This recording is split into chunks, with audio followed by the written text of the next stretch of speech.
there is a lot of work that has been done on the concept of multi-morbidity.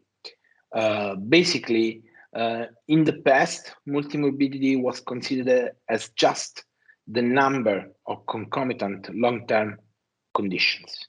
Nowadays, we know that comorbidities more likely cluster each other in groups. So I won't say that there is one comorbidity more important than the other ones in increasing the risk or reducing the risk if they are properly controlled.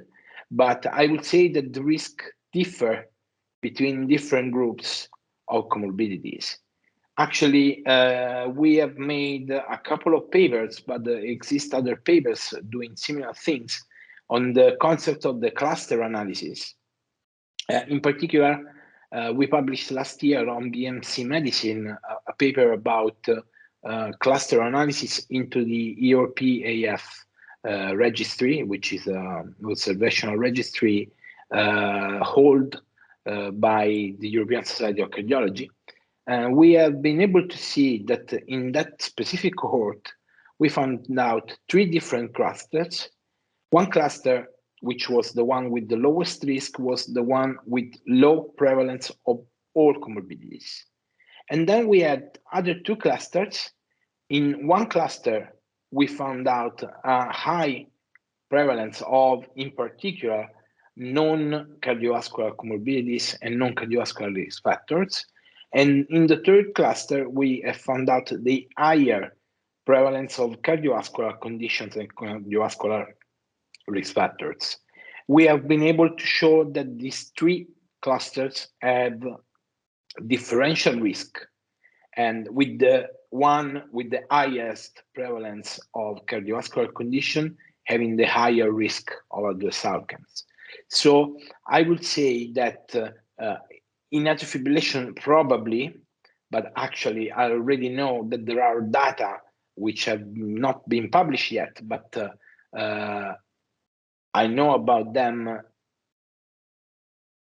We can say that probably in atrial fibrillation patients, cardiovascular conditions play a more important role.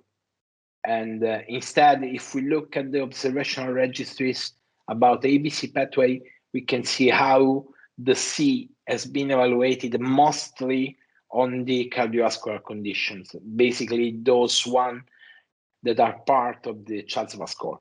So probably they play a more important role, but we also know, as I said, I know that there are data saying that patients with AF are more likely prone to have more non-cardiovascular comorbidities, even though we should see how this then translate into risk of clinical outcomes.